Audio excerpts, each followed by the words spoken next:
Audio खोल सकते हैं। क्लास रिकॉर्ड स्टार्ट हो गया है। ठीक है, स्टार्ट करते हैं हम उपसर्ग। उपसर्ग में हमने उपसर्ग का अर्थ पढ़ लिया था पहले, तो ये बात सबको ध्यान है। उपसर्ग का अर्थ जिसको ना पता हो वो एक बार यहाँ से देख ले उपसर्ग का अर्थ क्या होता है।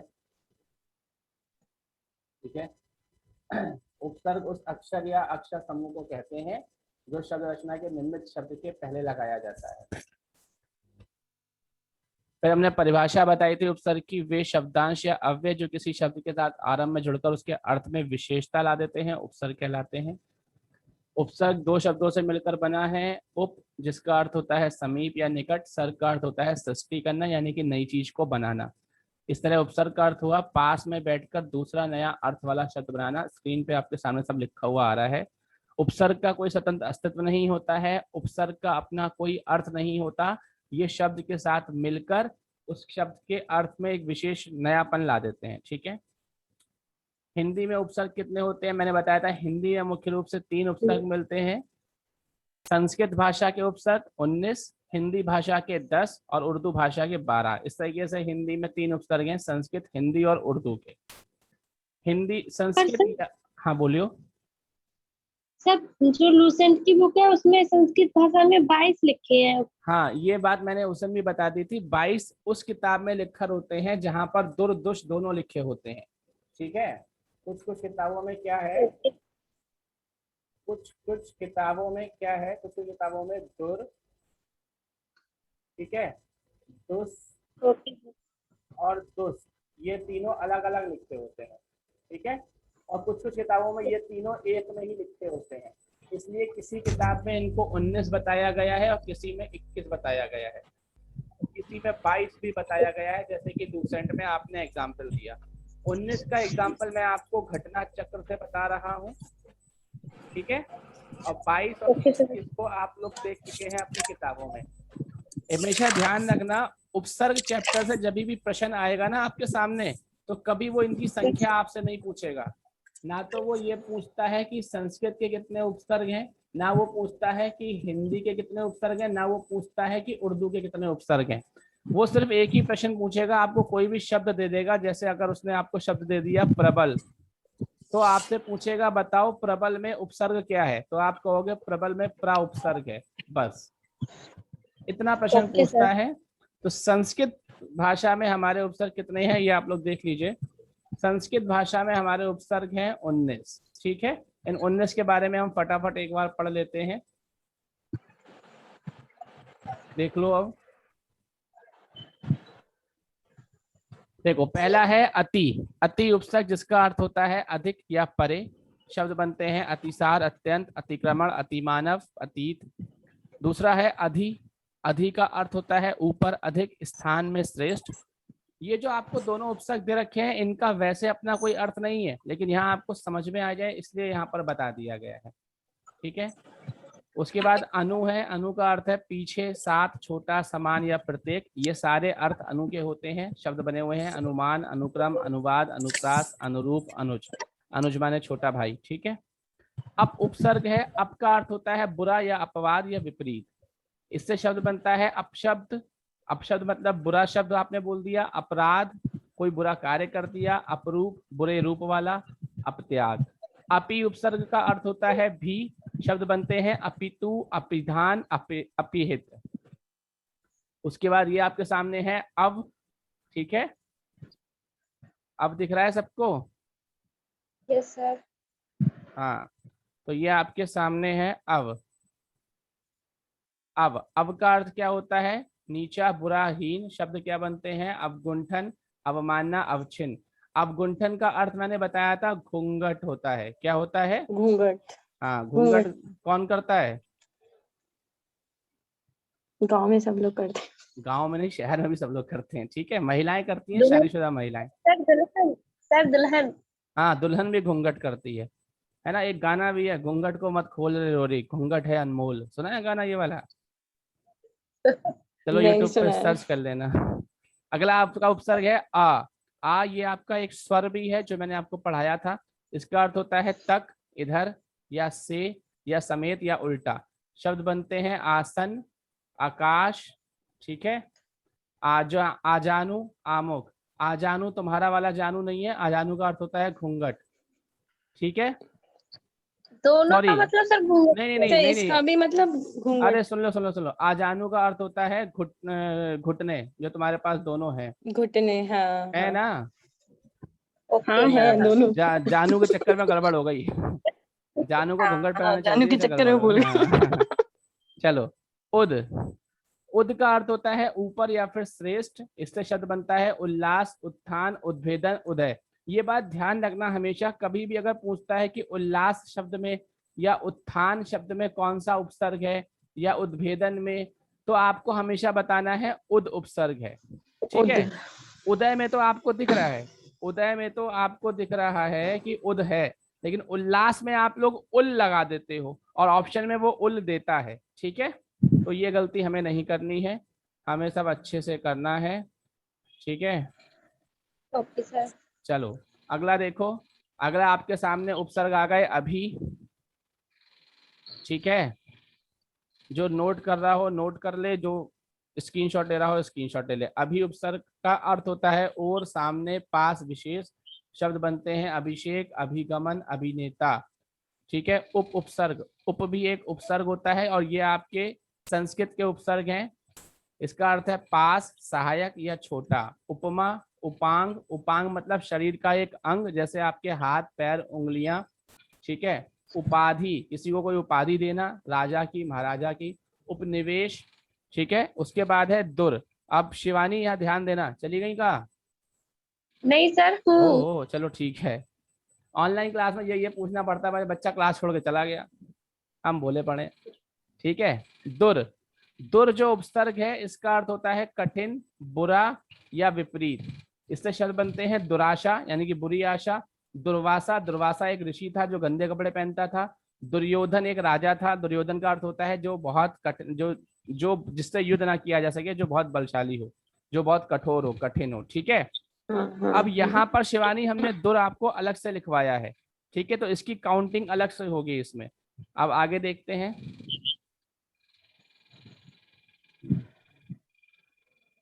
चलो अब आगे देखते हैं। आगे देखो शिवानी, यहाँ पहले नंबर पे जो आ गया, ये आपने आपको यहाँ पर क्या कर दिया, हमने यहाँ पे दुष, दुष और दुस, ये वाला जो शाह है, ये आपका कौन सा शाह है, कहाँ से बोला जाता है, इसका उच्चारण स्थान क्या है बताओ? डंकी वाला सर। इसका उच्चारण स्थान है तालु।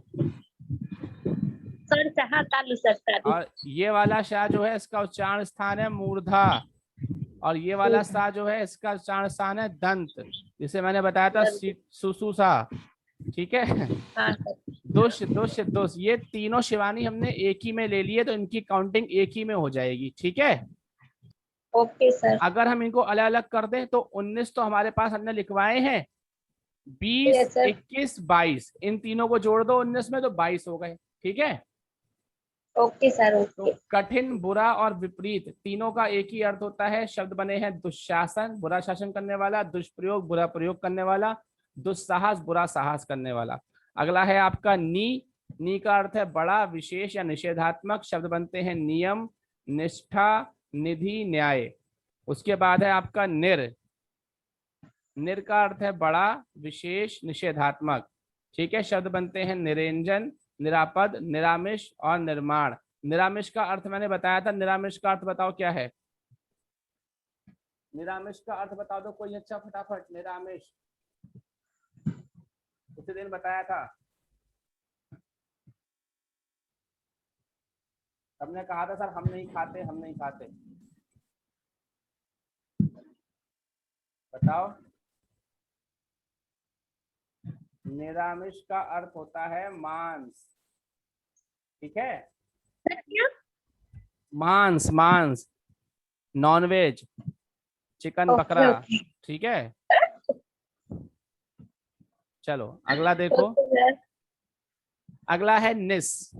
निस उपसर्ग देखो, निस उपसर्ग का अर्थ क्या होता है आप लोग देख लीजिए, यहाँ आपके सामने लिखा हुआ है, लिख रहे हैं तो लिख लीजिएगा, वरना स्क्रीनशॉट ले लीजिएगा, फोन पे हैं तो।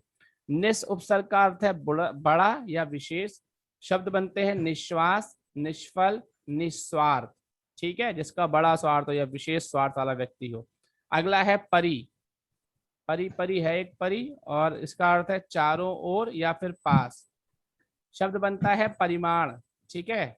परीक्षा, परिश्रम, परिपूर्ण, पर्यावरण, कहते हैं ना पर्यावरण, उसमें भी परि उपसर्ग होता है। चारों ओर का आवरण पर्यावरण कहलाता है, ठीक है। परीक्षा, परीक्षा में परि उपसर्ग है। परीक्षा का संधि विच्छेद करेंगे तो क्या बनेगा बताओ, जो बच्चे संधि विच्छेद पढ़ चुके हैं। परि प्लस इच्छा, आवरण। परि प्लस इच्छा, परीक्षा, ठीक है। हाँ। चलो अगला है उपसर्ग आपका प्रा। प्रा उपसर्ग का अर्थ होता है आगे। क्या अर्थ होता है, आगे, अधिक या विशिष्ट। इससे शब्द बनते हैं प्रारब्ध, प्राचार्य, प्राप्त, प्रखर। इन सब में कौन सा उपसर्ग है, प्रा उपसर्ग है। बात समझ में आई सबको? कुछ पूछना हो तो पूछ सकते हो। चलो अगला देखो, अगला उपसर्ग है प्रति। अगला उपसर्ग क्या है, प्रति। हाँ प्रति उपसर्ग है अगला। और प्रति उपसर्ग का अर्थ आप लोगों ने देख लिया होगा। प्रति उपसर्ग का अर्थ होता है विपरीत, प्रत्येक ओर, ठीक है। प्रतीक्षा, प्रत्येक, प्रतिभा, प्रतिक्रिया, ठीक है। प्रतिक्रिया में प्रति उपसर्ग है, प्रतिभा में प्रति उपसर्ग है, प्रतीक्षा में प्रति उपसर्ग है, प्रत्येक में भी प्रति उपसर्ग है। क्योंकि जब आप प्रत्येक का संधि विच्छेद करते हैं तो आप लिखते हैं प्रति प्लस एक, प्रत्येक, ठीक है। यस। और ये जो आप लोग देख रहे हो टारगेट टाइम लिखा हुआ आ रहा है, इसके नाम से अभी आपको कुछ दिनों में ऐप मिल जाएगी। ये ऐप भी मैंने और अजीत सर ने ही तैयार करी है, ठीक है। Okay sir. और उस ऐप पर फिर आप लोग टेस्ट दिया करोगे। अभी टेलीग्राम पे बच्चे टेस्ट देते हैं, फिर कहते हैं सर मैंने तो 12 करे थे, इसने तो 6 ही दिखाए। फिर तुम ऐप पर करोगे, ठीक है। चलो अगला उपसर्ग है हमारा वी। वी का अर्थ होता है विशेष या फिर भिन्न या फिर अभाव। ये तीनों ही अर्थ वी के हैं। और शब्द बनता है व्याकरण, विश्रुतु, विक्रीर्ण, ठीक है। व्याकरण जैसे आप पढ़ते हो, हिंदी व्याकरण, अंग्रेजी व्याकरण, ठीक है। विशेष व्याकरण का अर्थ होता है कि जो भाषा से अलग हो, कुछ विशेष आप पढ़ रहे हो या भाषा से अलग पढ़ रहे हो, तो व्याकरण का अर्थ भिन्न भी हो जाता है। विश्रुतु का अर्थ बता दो कोई बच्चा फटाफट। विश्रुतु का अर्थ बता दो कोई बच्चा फटाफट।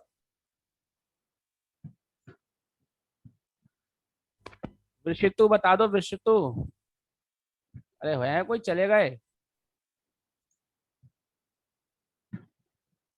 विश्रुतु का अर्थ होता है बहुत सुना हुआ। क्या अर्थ होता है, बहुत सुना हुआ। बहुत सुना हुआ। कहते हैं ना हमने उनके बारे में बहुत सुना है, ठीक है। बड़े प्रसिद्ध बाबा हैं, है ना, वो बहुत सुने हुए बाबा हैं, बहुत प्रसिद्ध व्यक्ति हैं। तो विश्रुतु माने होता है बहुत सुना हुआ। और एक शब्द लिखा हुआ है विक्रीर्ण। इस विक्रीर्ण का अर्थ बता दो। विक्रीर्ण का क्या अर्थ है बताओ। विकीर्ण का अर्थ होता है फैला हुआ। क्या अर्थ होता है, सूरज की किरणें विकीर्ण हैं, मतलब फैली हुई हैं, ठीक है। अरे आ गया समझ में? हाँ sir, yes sir, yes sir. हाँ अरे बोलते रहा करो बीच बीच में भैया। चलो सर माइक ऑफ कर देते ना। नहीं ठीक है, कोई दिक्कत नहीं है। अगला देखो सम। सम उपसर्ग है एक, और सम उपसर्ग का अर्थ होता है साथ, साथ निभाना, साथिया वाला। अच्छी तरह, ठीक है। शुद्ध, पूर्णतः, यहाँ साथ 2 बार लिख गया है, ठीक है। इससे शब्द बनते हैं संतोष। अब कभी भी आपसे कोई पूछे संतोष में कौन सा उपसर्ग है, आप कहोगे सम। अब कैसे है, तो मैंने आपको पढ़ाया था, ये जो बिंदु लगा हुआ है इस पे, बिंदी। है ना, ये बिंदी में माँ की आवाज भी आती है और ना की आवाज भी आती है। संतोष, है ना, संतोष दीदी, संतोष भैया। तो संतोष में माँ जो है, सम जो है ये उपसर्ग है। संज्ञा, ठीक है, सम उपसर्ग है। संन्यास, सम उपसर्ग है, ठीक है। और लास्ट आपका संस्कृत का आज का आखिरी उपसर्ग है सु, ठीक है। सबसे नीचे लिखा हुआ है सु, दिख रहा है। गायब हो गया। Yes sir. सु आ गया। ठीक है, तो ये सु जो उपसर्ग लिखा हुआ है, ये सु उपसर्ग जो लिखा हुआ है, इसका अर्थ होता है अच्छा या फिर सरल। अच्छा या फिर सरल। ठीक है, इससे शब्द बनते हैं सुक्रम और स्वयं। ये ठीक है, सुक्रम अच्छा कर्म करने वाला, स्वयं यस जो सर। स्वयं में अच्छा हो। ये आपके कितने हो गए, काउंट कर लो, 19 उपसर्ग हो गए। ठीक है, ओके सर। अगला हम पढ़ते हैं आज हिंदी के उपसर्ग। तो आगे नेक्स्ट हेडिंग डालिएगा हिंदी या तद्भव उपसर्ग। वो संस्कृत के तत्सम वो उन्हें हम कहते हैं संस्कृत उपसर्ग या तत्सम उपसर्ग। इसे हम कह रहे हैं हिंदी उपसर्ग या तद्भव उपसर्ग। इनकी संख्या कितनी है जरा बता दो फटाफट। इनकी संख्या कितनी है? सर 19। नहीं बेटा, 19 तो संस्कृत की है। अच्छा, और संस्कृत। सर 10। इनकी हाँ, इनकी संख्या है 10। 10 का दम, 10 का दम। दम। ठीक है, दम मारो, दम सुना है? कान्हा जी के लिए लाया हूँ। एक मेहंदी दे दे बस। हाँ नाखून मार। नाखून नाखून मत मारो। ठीक है, चलो हिंदी या तद्भव उपसर्ग। इसमें आप सबसे पहले देखिए, इस तरीके से अपने पेज को 3 जगह डिवाइड कर लीजिए, उपसर्ग, अर्थ और शब्द रूप में। पहला उपसर्ग है आपका अ। पहला उपसर्ग क्या है? आ उपसर्ग का अर्थ होता है नहीं। आ एक हिंदी उपसर्ग है। अब हम हिंदी उपसर्गों की बात कर रहे हैं, तो जो भी आएंगे सब हिंदी के ही होंगे। आ का अर्थ होता है नहीं, शब्द बनता है अथा, जिसकी कोई था नहीं है। आकाश, जो कोई काज नहीं करता। अछूता, जिसे छुआ नहीं जा सकता। अटल, जो टल नहीं सकता। ठीक है, ओके सर। अगला है अन। अन भी एक हिंदी उपसर्ग है। अन का अर्थ क्या होता है? अन का अर्थ क्या होता है? ना। बिना। ठीक है, अनभुज, जो भूज से काम ना करे, कहते हैं ना सूझबूझ से काम करो। और जिसको बूझ ना हो, जो पहेलियां ना बुझा पाता हो, जो सरल ना कर पाता हो, वो अनभूज होता है, बिना बूझ के। ठीक है, अनपढ़, जो बिना पढ़ा लिखा हो। ठीक है, कहते हैं अनपढ़ व्यक्ति है, तो अनपढ़ मतलब जो बिना पढ़ा लिखा हो, अनपढ़। अनहोनी, अनहोनी जो नहीं होनी चाहिए थी लेकिन हो गई। ठीक है, आज के समय में जितने भी लोगों की मृत्यु हो रही है, ये क्या है? अनहोनी हो रही है। अभी नहीं होनी चाहिए थी इतनी मृत्यु है, लेकिन हो रही है बीमारी की वजह से। अन खाए, अन खाया। अच्छा, तुम लोगों ने खाना खा लिया? यस सर, खा चलो लिया। यार, बहुत बढ़िया, सब बहुत बढ़िया हो। अन खाया, जिसने खाया ना हो। कोई है ऐसा जो बिना खाया आ गया है? चलो, बिना खाया कोई नहीं आया। अन खाया मतलब बिना खाया। ठीक है, अगला उपसर्ग देखो, अध। अगला उपसर्ग है अध। अध का अर्थ होता है आधा। ठीक है, अध का अर्थ आधा होता है, और अध हिंदी का उपसर्ग है। इसका अर्थ होता है अध कचरा, आधा कचरा। ठीक है, आधा कचरा। अध पका, आधा पका। अध नंगा, जो आधा नंगा हो। ठीक है, सबने नोट कर लिया? यहाँ से सबको क्लियर है? Yes sir. चलो आगे बढ़े। Yes sir. अगला देखो, नीचे आ गया है एक दू। दा पे छोटे ऊ की मात्रा दू आ गया है नीचे, दिख रहा है? Yes sir. जहाँ मेरा पेन चल रहा है, दू। दू, दा पे छोटे ऊ की मात्रा, इसका अर्थ होता है दो। ठीक है, शब्द बनता है दू मुहा। क्या बनता है? दू मुहा, दो मुंह वाला, दू भाषिया, दो भाषाओं का ज्ञान रखने वाला। कहते हैं दू मुहा सांप। फेसबुक पे आता है ना, दो मुहा सांप के दर्शन कर लो, जैसे 10 लोगों को बढ़ा दो। ठीक है, दो मुहा जिसके आगे से दो मुंह हो। दुभाषिया, जो दो भाषाओं का ज्ञान रखता हो। तो यहाँ पे आपको साफ साफ दिख रहा है दो मुहा। यहाँ पर गलत लिख गया है, टाइपिंग मिस्टेक है, लिखा हुआ है दा मुहा। तो दा के नीचे छोटे ऊ की मात्रा लगा लेना। ठीक है भाई, चलो अगला उपसर्ग देखो। ये तो सारे आपके सामने आ गए हैं। ये सब आपके हिंदी के उपसर्ग हैं। इनको फटाफट अपनी कॉपी में आप लोग लिख लें या स्क्रीनशॉट ले लें। पहला है आपका उन। ठीक है, उनका मतलब होता है एक कम। ठीक है, शब्द बनता है 29, 49। अभी किसी दुकान पर जाओ सब्जी लेने के लिए, बूढ़े व्यक्ति बैठे होते हैं, उनसे पूछो चाचा कितने रुपए हुए, चाचा कहते हैं बेटा 50 कम 1 49 रुपए दे दो, है ना, 20 कम 1 19 रुपए दे दो। तो 19 49 29 39 इन सब में उन उपसर्ग होता है। अगला देखो, आपने बचपन में सीखा है औ से औरत, ये भी एक स्वर है, ध्यान रखना। और औ का अर्थ क्या होता है, बुरा या फिर नीचे, ठीक है। अवगुण, जिसके बुरे गुण हो। अवतार, ठीक है। अगला देखिए उपसर्ग है आपका का और कु। का और कु दोनों एक ही में आ जाते हैं, दोनों का अर्थ एक ही है, बुरा और कठिन।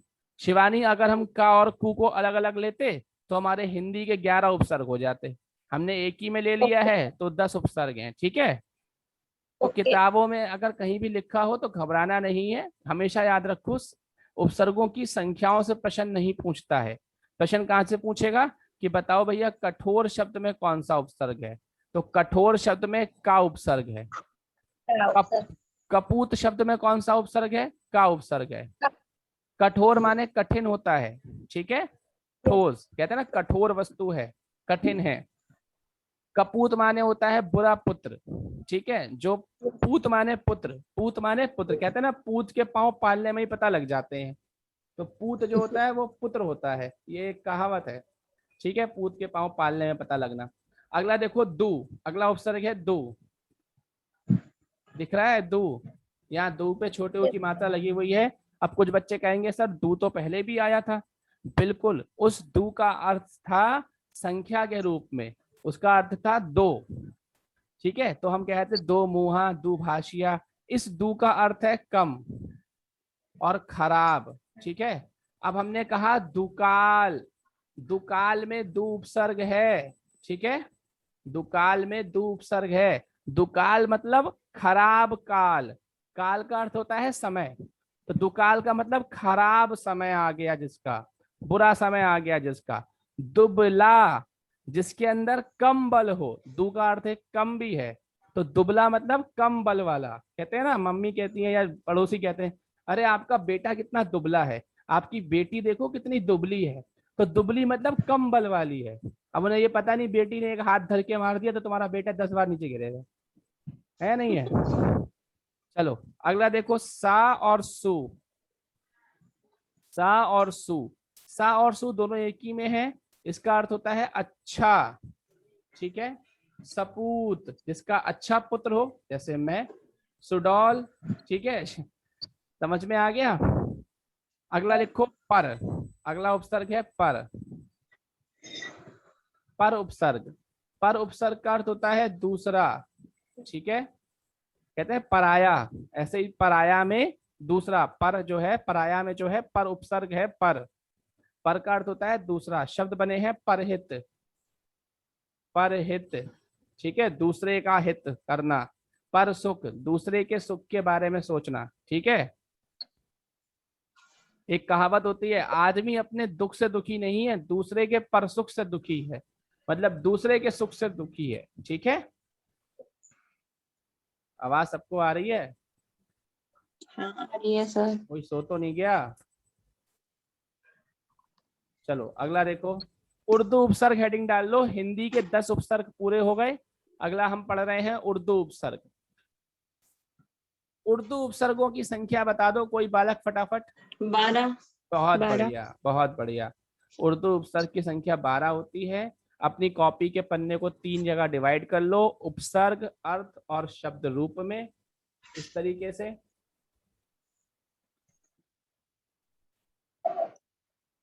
पहला आपके सामने ये रहा, दूसरा ये रहा, तीसरा ये रहा।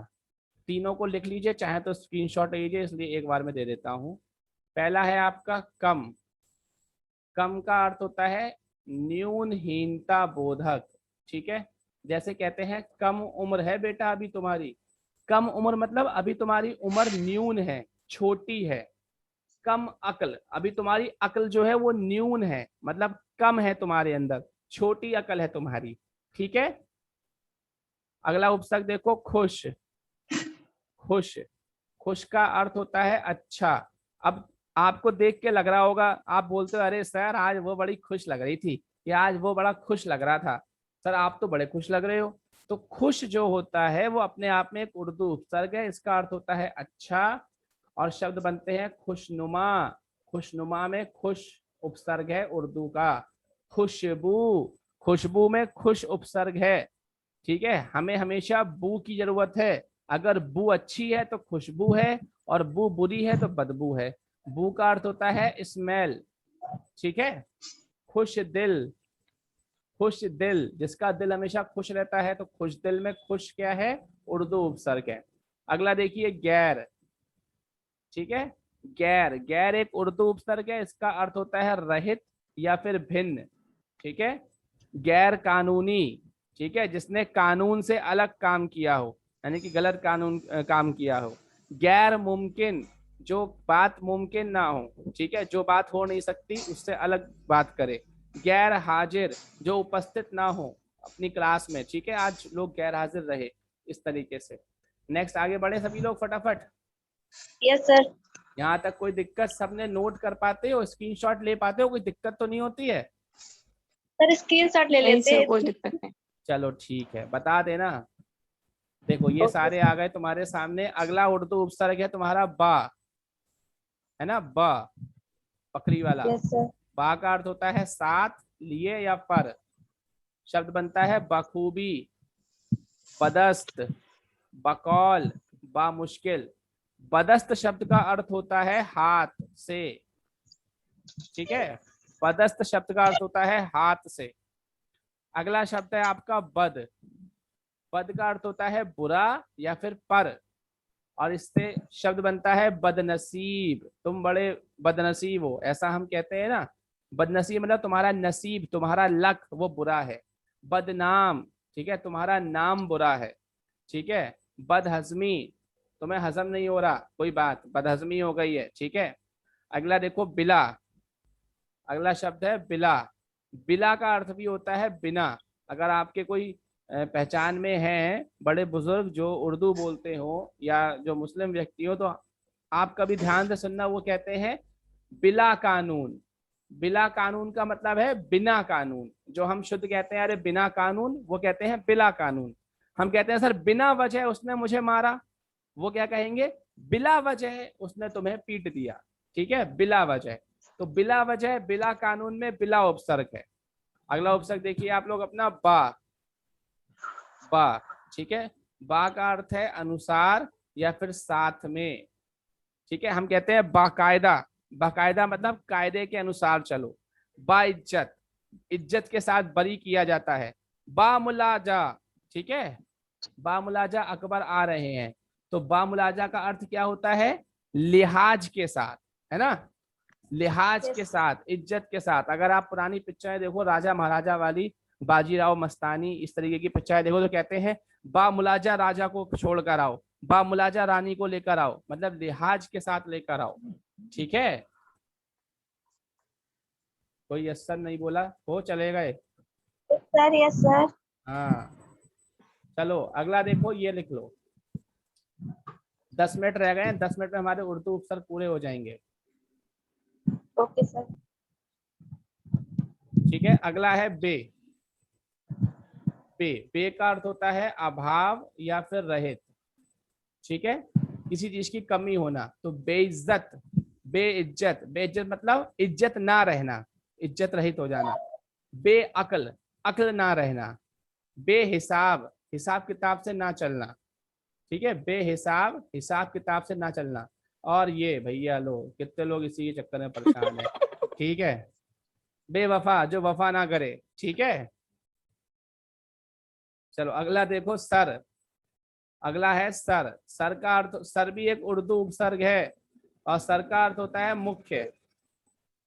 शब्द बनता है इससे सरपंच। ठीक है, सरपंच, सरपंच में सर उपसर्ग है। सरकार, सरकार में सर उपसर्ग है। सरदार, सरदार में सर उपसर्ग है। ठीक है, सरदार कौन था शोले पिक्चर में? Yes sir. कौन था? अरे गब्बर।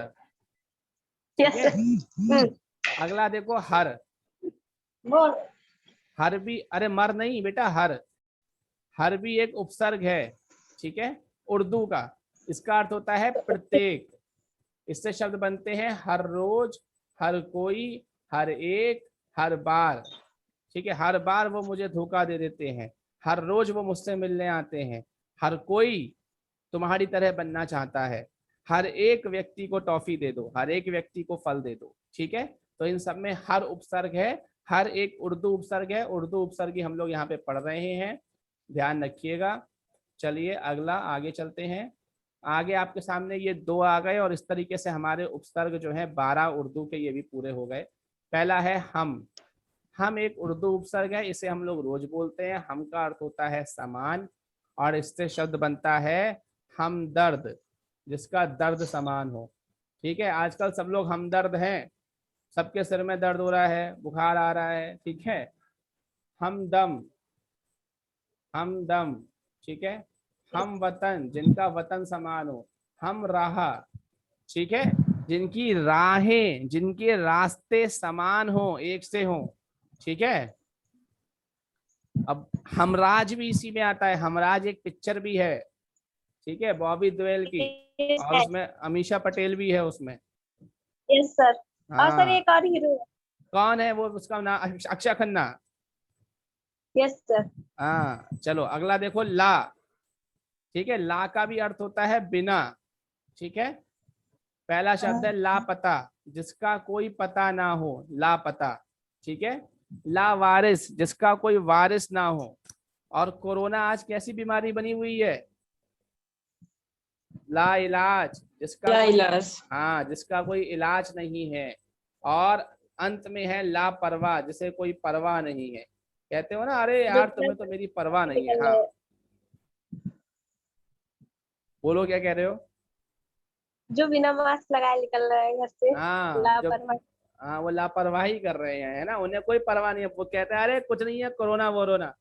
अभी तुम्हें पता चलेगा जब तुम जाओगे ना, तुम्हें सिलेंडर नहीं मिल रहा होगा ऑक्सीजन का, और डॉक्टर भर्ती भी नहीं करेगा, तब तुम्हें पता चलेगा लापरवाही क्या करी है। तो ये लोग लापरवाह लोग होते हैं। तो ये हमने उर्दू के 12 उपसर्ग पढ़ लिए, हिंदी के हमने 10 उपसर्ग पढ़ लिए, और संस्कृत के 19 उपसर्ग पढ़ लिए हैं। कल मैं आप लोगों को उपसर्ग के प्रश्न उत्तर यही पीपीटी के माध्यम से कराऊंगा। प्रश्न उत्तर में मौजूद रहिएगा। कैसे प्रश्न परीक्षा में आते हैं वो मैं आपको यहाँ बताऊंगा। ठीक है, यहाँ तक ओके किसी को सर। कुछ पूछना हो तो मुझसे पूछ सकता है। बाकी उपसर्गों का टेस्ट आपका हो ही चुका है 2-3 बार, अच्छा रहा है। सिली मिस्टेक्स मत करा करो, सिली मिस्टेक काफी कर देते हो आप लोग। ठीक, सर अब तो लेना फिर से एक बार। हाँ, मैं टेस्ट तो हमेशा होता रहेगा। अब तो कोशिश करूंगा पीपीटी से किट लूं, या फिर ऐप पर आपको टेस्ट देना होगा। ठीक है, वहां आपको ओके। पूरा एक्सप्लेनेशन भी मिलेगा। कल तो फिलहाल मैं आपका जो भी क्वेश्चंस यहाँ कराऊंगा कि कैसे क्वेश्चंस पूछे जाते हैं, और उसके आगे फिर प्रत्यय स्टार्ट करा दूंगा। ठीक है, ओके सर। पुलिस की जो भी बच्चे तैयारी कर रहे हैं उनका कोर्स चलता रहेगा, उन्हें कोई दिक्कत नहीं आएगी। और बाकी जिनका हो चुका है वो रिवीजन करें, चीजों को मजबूत करें। ये बात हमेशा याद रखो, चीजों को जितना ज्यादा और बार बार पढ़ोगे तुम्हें याद हो जाएंगी। ठीक है, ओके सर। मिलते हैं कल की क्लास में। अपना ध्यान रखो, घरों में रहो, सुरक्षित रहो। ठीक है, खाते ओके पीते सर। रहो, विटामिन सी की कमी पूरी रखो अपने शरीर के अंदर। कोरोना वायरस से बच के रहो, घर पे ही रहो। ठीक है, ओके सर। ओके चलो, sir, thank you sir. Welcome, मिलते हैं कल। Bye sir. Sir okay, bye bye. Bye bye bye bye.